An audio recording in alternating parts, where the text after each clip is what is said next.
I'm Adam Black. I'm a software engineer. I'm passionate about security, which is why I'm here today. I'm here to talk to you about data breaches, your casual end-of-year security problem. Are we too casual about data protection? Could a link to vulnerable data be sitting in your inbox right now? Before I talk about that, I want to talk about some things about the end of year, because the holidays are coming right up. A lot of you are probably going to take a holiday. Last year, I had a lovely holiday in Sydney. So I started with a ferry trip to the zoo. Then I went 2 hours south to Camera. On that holiday, I took some photos. My camera loves giving them nice, easy, memorable names. I had like photo 101, 102. The lines on that slide, we'll talk about physical security.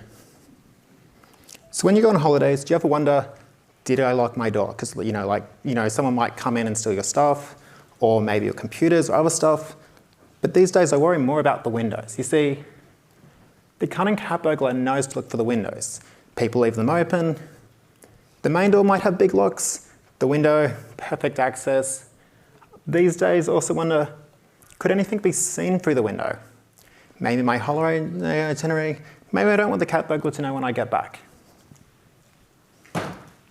Coming back from my holiday, I learned the camera website had a data leak. Very nice way to end your holiday. Let's transition on to talking a bit about data security. Before I get to that, I want to talk about URLs. So I gave you this lovely URL, comics.com/cat?mask. What do you look at? The lovely cat over there. Hang on, what's the cat holding? Is that like confidential passwords? Very interesting, okay. Do you read HTTPS comics.com? I think browsers used to have like a little lock symbol for HTTPS. I think we'll hear about that later today. The comics.com, that looks trustworthy, right? Do you read cat, which is like in the path, or do you read mask, which is a query parameter? Actually, I wonder what happens if we change mask. Do we see like a cat without a mask? I don't know, I'm curious. As a software engineer, curiosity kind of sometimes helps. It helps test things. It also helps from a security perspective. I'm going to move on to a case study about end of financial year. It's a different time of year. Some of you will have hopefully completed your tax. Maybe tax is a little bit boring, but sometimes you find some things that are kind of security related in your tax. So last year, I got this email from stationery@starkindustries.com about my tax summary, and had this download link. And I was like, okay. I was like, yeah, it's HTTPS, great, okay, starkindustries.com. Looks, yeah, I've ordered from this company. So I had a look at it, and so last year I just ordered like one iron pen, $2, yeah, delivered to One Pebble Way. Yeah, it's tax deductible, right? But I kept looking and I'm like, hang on, do you remember I talked about my camera had like nice sequential file names? That number like at the end, it doesn't look that big. What if we focus on the end of it? What if I change like that 1 to a 0? Would it be like last year's tax? Could it be like no file there? What might happen? And I saw Shrek's tax invoice. Shrek? So Shrek purchased miniature toy donkeys, swamp decoration kit, and wait, Shrek's still got a swamp? Yeah, look, I can tell you Shrek does not want you to know he's got a swamp. He doesn't want visitors. He values his privacy. Please, this is not a good circumstance for Shrek. Shrek does not want this happening. So I contacted the company about it, and very promptly, after I sent them an email, which I got their first level support, and the second level, when I replied, I spoke to second level support, and very quickly they realized the problem. They updated the files. It said this link's unavailable, and then sent another email. The problem is basically you've got sensitive data that's available by a guessable URL, or more formally in the security community called an insecure direct object reference vulnerability. And for some reason, I keep seeing this. As soon as you see it once, sometimes you just keep seeing it over and over, and there's a lot of companies that keep having this issue. So, for example, I was renewing my car insurance, and I was looking at the URL, and I had in it payment.com, payment, and it had member number and postcode. And if you know much about postcodes, you know that, for example, 2000 Sydney, that's got also number areas in it. If I picked a postcode that had a lot of cars in it, or maybe someone that I might, maybe want the postcode of, the car information, I could probably brute force member number. So let's say that when I went to that URL, it just showed like option 1. So Bruce Wayne has a Batmobile. Wait a minute, hang on, is Bruce Wayne Batman? if people knew that Bruce Wayne might have like some serious harm, even if he's not Batman, I mean, that's a bit confusing. The registration's one bat, it's got insurance cost, and its expiry date. I think I might know when the Batmobile is getting serviced. So I'd say, is it vulnerable? Yeah, it's not really good practice. So I contacted the company, and it was an interesting way it went. So I emailed them, and they wanted to have a phone call. So I called up, spoke to someone who took all my details. I'm like, it's like I'm reporting a security issue. I guess it's kind of weird, but I guess I'm like a customer contacting you. Fine, have all my details.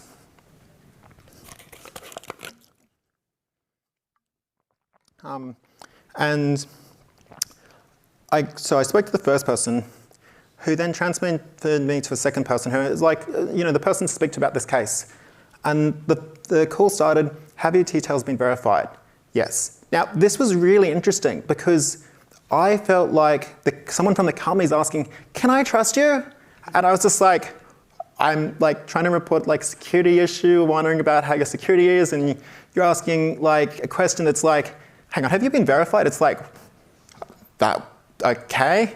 And yeah, I was assured that like their login page is secure. Yep, great login, okay. But like the analogy is like if you secure your front door with a great lock and you leave the window wide open, you don't have to tell me that your like front door's secure because like you have other areas. Yeah, anyway, so today maybe the renewal looks more like option 2. So we've got member number, car, and insurance cost and expiry date. Hang on, car could, so we don't have any like personal information really because we've kind of done away with like who it is and some of the information, but how many DeLorean time machines are there? And it's interesting, it's got that member number. And if this company's not great at like practices in relation to social engineering, I wonder if you could call up and get more information.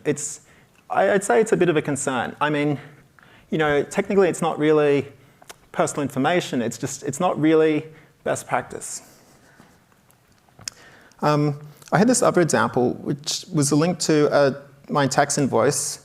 And it was this interesting URL. And I looked at it, I'm like, does this look very vulnerable or not? I looked at it and I'm just like, well, it doesn't look like my camera. It's not a number. It's fine, right? So I started changing the letters, and I changed them. H was my tax invoice, I was the company Facebook page, and A was someone else's tax invoice. And so you can, what's going on here is that you've got Link Monitor is this website that they're using, and the idea of it is that it's probably been built to make URLs small, and it makes it kind of easy to iterate through them because if you want to, because they're really small, and they probably haven't thought about this use case of tax invoices or personal information. It really, if they wanted to do that, they need to do something a bit different. And yeah, it's just, the website hosting this may have been doing the right practice. It's just the one that they're communicating with who's using them may be doing the wrong thing. But still, it's interesting when you start monitoring links or having those URL shorteners, they kind of are easy to start looking at. And I guess there's different ways of looking for the URL. I was just literally changing the last letter because I'm like, okay, how easy is it to look at? There are different practices like fuzzing or other stuff to go and look through this sort of space. I've got another example. A lot of the websites that like this, like having this in the URL, also like putting these forms on their websites just because it makes life easy. So it was like, find my order. You gave it an order number and a billing email address, and I could go find my order.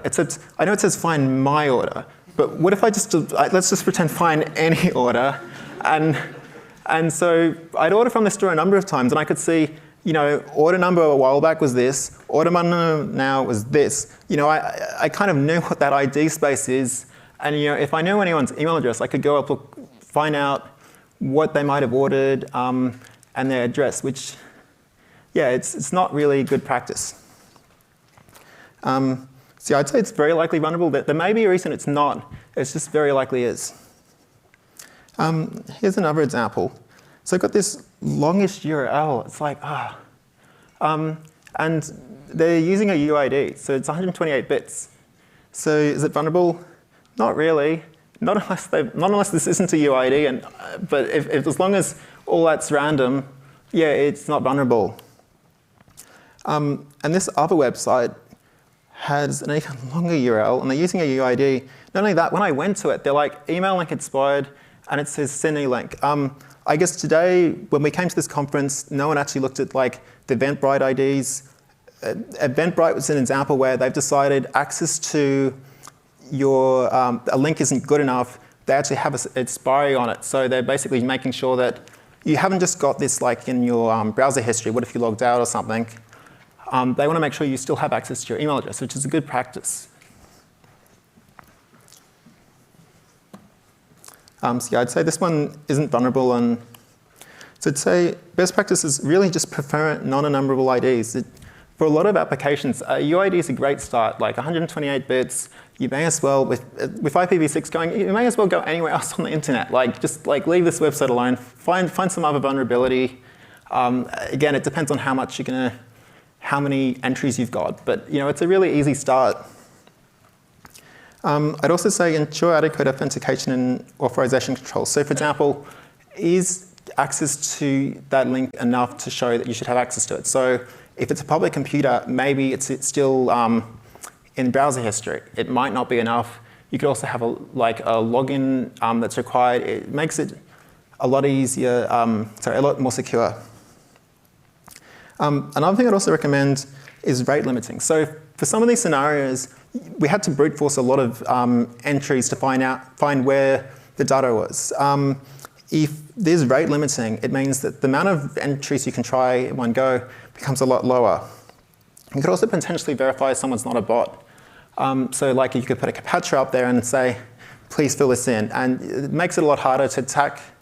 That being said, there are some interesting things going on in this space. I was reading recently, I think there's 16,000 routers that are vulnerable that one malicious actor is using to log into a certain cloud provider each day. And they're doing one login a day.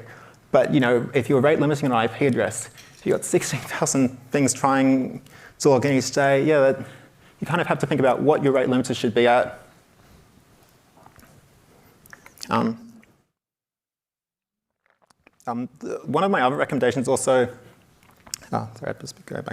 is also for organizations that maybe have security and software engineers, it's also nice if the company can have an engineering handbook or something to put information in to provide best practices to just really help educate people, to lead them in the right direction to start with. So I hope I've inspired you to review girls. And finally, some holiday tips. Lock your windows. It's really simple. Lock your windows, maybe close the blind, pack a towel, and the Hitchhiker's Guide. Thank you.